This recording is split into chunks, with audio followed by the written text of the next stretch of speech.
ഇന്ന് നമ്മൾ തയ്യാറാക്കുന്നത് സിമ്പിളായിട്ടുള്ള നല്ലൊരു സ്വീറ്റാണ് കേട്ടോ. അപ്പോൾ നമുക്ക് എങ്ങനെയാണിത് തയ്യാറാക്കണമെന്ന് നോക്കാം. ഇതിനായിട്ട് ഒരു പാത്രത്തിലേക്ക് ഇട്ട് കൊടുക്കുന്നത് 1/4 കപ്പ് പൊടിച്ച ശർക്കരയാണ്. നമ്മൾ ഈ ഒരു പാകത്തിലാണ് ശർക്കര ചേർക്കണതെങ്കിൽ നമ്മുടെ ഈ ഒരു സ്വീറ്റിന് മീഡിയം മധുരം മാത്രമേ ഉണ്ടാവുള്ളൂ. നല്ല മധുരം വേണമെന്നുണ്ടെങ്കിൽ കുറച്ച് കൂടുതലായിട്ട് ശർക്കരപ്പൊടി ചേർത്താൽ മതി കേട്ടോ. ഇനി ഇതിലേക്ക് 1/4 കപ്പ് വെള്ളം കൂടെ ഒഴിച്ചു കൊടുക്കാം. നമ്മളിതായി ശർക്കരയൊക്കെ പൊടിച്ചിട്ടല്ലേ ചേർത്തിയേ, അതുകൊണ്ട് തന്നെ നമുക്കിത് പെട്ടെന്ന് തന്നെ അലിഞ്ഞു കിട്ടും. ഇപ്പോൾ കണ്ടോ, നമ്മുടെ ശർക്കരയൊക്കെ നല്ലപോലെ അലിഞ്ഞു കിട്ടിയിട്ടില്ലേ? ഈ ഒരു പാകമായാൽ മതി. ഇനി നമുക്ക് ഫ്ലെയിം ഓഫ് ചെയ്യാം, എന്നിട്ടിത് തണുക്കാനായിട്ടൊന്ന് മാറ്റി വയ്ക്കാം. ഇനി അടുത്തതായിട്ട് ഒരു പാനിലേക്ക് 1 കപ്പ് അരിയാണ് ഇട്ട് കൊടുക്കണത്. ഞാൻ പൊന്നിയരിയാണ് എടുത്തിട്ടുള്ളത്. പൊന്നിയരി തന്നെ വേണമെന്നില്ല, ഇതിന് പകരം പച്ചരി എടുത്താലും കുഴപ്പമൊന്നുമില്ല. ഇനി അരിയൊക്കെ നല്ലപോലെ ഒന്ന് ചൂടാക്കിയിട്ടെടുക്കാം. നമ്മൾ ഈ അരിയൊന്നും കഴുകിയിട്ടല്ലല്ലോ എടുത്തത്, അതുകൊണ്ട് വൃത്തിയുള്ളൊരു ക്ലോത്ത് വെച്ചിട്ട് നല്ലപോലെ ഒന്ന് തുടച്ചിട്ടെടുക്കാനായിട്ട് പ്രത്യേകം ശ്രദ്ധിക്കണേ. നമുക്ക് ഈ അരിയുടെ ഷെയ്ഡൊന്നും ഒത്തിരി മാറിക്കിട്ടേണ്ട ആവശ്യമൊന്നുമില്ല. നല്ലപോലെ ഇതൊന്ന് ചൂടാക്കി എടുത്താൽ തന്നെ മതിയാകും. ഇതാ കണ്ടോ, ഈ ഒരു പാകത്തിലാണ് നമുക്ക് ഈ അരി കിട്ടേണ്ടത്. ഇത്രയുമായി കഴിഞ്ഞാൽ നമുക്ക് ഫ്ലെയിം ഓഫ് ചെയ്യാം, എന്നിട്ടിത് വേറൊരു പാത്രത്തിലേക്ക് മാറ്റാം.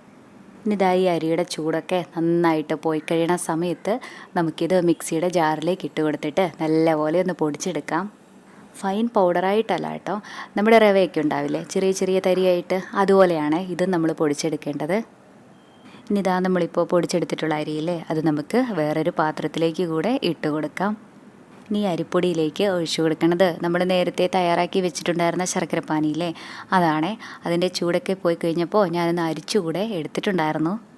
ഇനി ഇതെല്ലാം കൂടെ നന്നായിട്ടൊന്ന് യോജിപ്പിച്ച് കൊടുക്കാം. അത് കഴിഞ്ഞാൽ 10 മിനിറ്റ് നേരം ഇതൊന്ന് മാറ്റി വയ്ക്കുകയും കൂടെ ചെയ്യാം. ഇതിനിവിടെ ഇരിക്കട്ടെ. ഈ സമയം നമുക്ക് ഇതിലേക്കുള്ള ചെറിയൊരു മിക്സ് കൂടെ തയ്യാറാക്കാം. അതിനായിട്ട് നമ്മൾ നേരത്തെ അരിയൊക്കെ പൊടിച്ചെടുത്തിട്ടുണ്ടായിരുന്ന ജാറില്ലേ, ഇതേ ജാറിലേക്ക് 1/2 കപ്പ് തേങ്ങ ചിരകിയതാണ് ഇട്ട് കൊടുക്കണത്.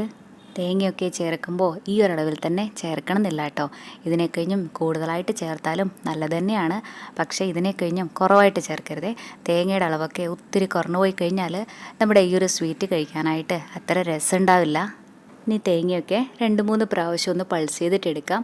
ഇതാ കണ്ടോ, ഇതുപോലെ ചെറിയ ചെറിയ തരിയായിട്ട് കിട്ടാനായിട്ടാണ് നമ്മളിത് പൾസ് ചെയ്തിട്ടെടുക്കണത്. ഇനി നമുക്ക് നമ്മുടെ ഈ ഒരു സ്വീറ്റ് റെഡിയാക്കാനായിട്ട് ഒരു പാത്രത്തിലേക്ക് വലിയൊരു സ്പൂൺ നെയ്യാണ് ഒഴിച്ച് കൊടുക്കണത്. ഈ നെയ്യൊക്കെ ചെറുതായിട്ടൊന്ന് ചൂടായി വരുന്ന സമയത്ത് ഇതിലേക്ക് നമ്മളിപ്പോൾ പൾസ് ചെയ്തെടുത്തിട്ടുണ്ടായിരുന്ന തേങ്ങയില്ലേ, അതാണ് ഇട്ട് കൊടുക്കണത്. ഇനി ഇത് നല്ലപോലെ ഒന്ന് റോസ്റ്റ് ചെയ്തിട്ടെടുക്കാം. ഈ സമയം ഹൈ ഫ്ലെയിമിൽ വെച്ചാലും കുഴപ്പമൊന്നുമില്ല, നല്ലപോലെ ഒന്ന് ഇളക്കി കൊടുത്താൽ മതി കേട്ടോ. ഒത്തിരി സമയമൊന്നും എടുക്കില്ല, പെട്ടെന്ന് തന്നെ ആയി കിട്ടും. ഇപ്പോൾ കണ്ടോ, നമ്മുടെ തേങ്ങയുടെ ഷെയ്ഡൊക്കെ നല്ലപോലെ മാറി വന്നിട്ടില്ലേ? ഈ ഒരു പാകമായാൽ മതി. ഇനി നമുക്കിത് വേറൊരു പാത്രത്തിലേക്ക് മാറ്റാം. ഇനി ഇതിലേക്ക് ഒഴിച്ചു കൊടുക്കുന്നത് നമ്മൾ നേരത്തെ കുതിരാനായിട്ട് മാറ്റി വെച്ചിട്ടുണ്ടായിരുന്ന ആ ഒരു അരിയുടെയും ശർക്കരയുടെയും മിക്സില്ലേ, അതാണേ. ഇതൊന്ന് ഇളക്കിയിട്ട് വേണേ ഒഴിച്ചു കൊടുക്കാനായിട്ട്. ഇനി ഇതെല്ലാം കൂടെ നല്ലപോലെ ഒന്ന് ഇളക്കി കൊടുക്കുകയും കൂടെ ചെയ്യാം. ഈ സമയം ലോ ഫ്ലെയിമിൽ വെക്കാനായിട്ട് പ്രത്യേകം ശ്രദ്ധിക്കണേ. മധുരം ഒന്ന് ബാലൻസായി കിട്ടാനായിട്ട് ഇതിലേക്ക് 2 നുള്ളി ഉപ്പും കൂടെ ചേർത്തിട്ട് നല്ലപോലെ ഇതൊന്ന് യോജിപ്പിച്ച് കൊടുക്കാം. ഇനി ഇത് മൂടി വെച്ചിട്ട് നന്നായിട്ടൊന്ന് വേവിച്ചിട്ടെടുക്കാം. ഇടയ്ക്കിടയ്ക്ക് തുറന്നിട്ട് ഇളക്കി കൊടുക്കാനും മറക്കല്ലേ. ഇത് നല്ല രുചിയുള്ള സ്വീറ്റാണ്, എല്ലാവർക്കും തന്നെ നല്ലപോലെ ഇഷ്ടമാകും. നമ്മുടെ ചാനലിൽ കുറേ ഹെൽത്തി ആയിട്ടുള്ള നല്ല റെസിപ്പീസൊക്കെ ഉണ്ട്, കണ്ടിട്ടില്ലെങ്കിൽ ഒന്ന് കണ്ടു നോക്കണേ. അതുപോലെ നമ്മുടെ ഈ ചാനൽ ആദ്യമായിട്ടാണ് കാണണതെങ്കിൽ സബ്സ്ക്രൈബ് ചെയ്യാനും മറക്കല്ലേ. നമ്മളിത് ഇളക്കി കൊടുക്കാതിരുന്നാൽ ആകെപ്പാടെ അടുക്കി പിടിച്ചു പോകും. ഇത് വെന്ത് വരണ സമയത്ത് ഈ വെള്ളമൊക്കെ വറ്റിയിട്ട് വിട്ട് വന്ന് തുടങ്ങും. നമുക്കിപ്പോൾ ഇത് നന്നായി തന്നെ വെന്ത് കിട്ടിയിട്ടുണ്ട്. നിങ്ങൾക്ക് വേവ് കുറവാണെന്ന് തോന്നുവാണെങ്കിൽ ഈ സമയം കുറച്ച് വെള്ളം കൂടെ ചേർത്തിട്ട് മൂടി വെച്ചിട്ട് കുറച്ച് സമയം കൂടെ വേവിച്ചിട്ടെടുത്താൽ മതി.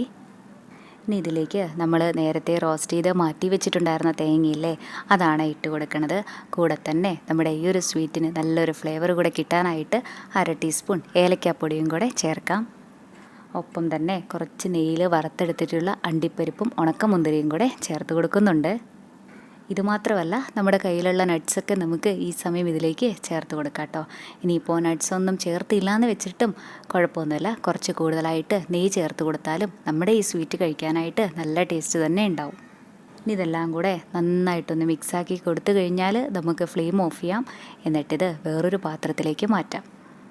ഇനി ചെറുതായിട്ട് ഇതിൻ്റെ ചൂടൊക്കെ ഒന്ന് പോയിട്ട് നമുക്ക് കൈകൊണ്ട് പിടിക്കാനായിട്ട് പറ്റണ ചൂടാകുന്ന സമയത്ത് നമുക്കിത് നല്ലപോലെ ഒന്ന് യോജിപ്പിച്ച് കൊടുക്കാം. അതിനുശേഷം ചെറിയ ചെറിയ ബോൾസ് ആക്കിയിട്ട് എടുക്കാം. നമുക്ക് എത്ര വലുപ്പം വേണോ അതിനനുസരിച്ചിട്ട് നമുക്കിത് ബോൾസാക്കിയിട്ടെടുക്കാം. ഇതുപോലെ ബോൾസാക്കി എടുക്കണമെന്നും നിർബന്ധമൊന്നുമില്ല കേട്ടോ. ഇതിങ്ങനെ സ്പൂണ് വെച്ചിട്ട് കോരി കഴിക്കാനും നല്ല ടേസ്റ്റ് തന്നെയാണ്. ഇതാ കണ്ടോ, ഞാനെല്ലാം തന്നെ ഇതുപോലെ ഷേപ്പാക്കി എടുത്തിട്ടുണ്ട്.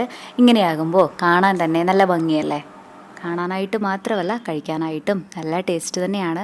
ഇത് തയ്യാറാക്കാനും നല്ല എളുപ്പമല്ലേ. നമ്മുടെയൊക്കെ വീട്ടിൽ എപ്പോഴും ഉണ്ടാകുന്ന കുഞ്ഞു കുഞ്ഞു ചേരുവകൾ മാത്രം പോരെ. ഇഷ്ടമായി കഴിഞ്ഞാൽ ഒരു തവണയിലും ഇങ്ങനെയൊന്ന് തയ്യാറാക്കി നോക്കണേ. എന്നിട്ട് അഭിപ്രായം പറയാനും മറക്കല്ലേ കേട്ടോ. താങ്ക്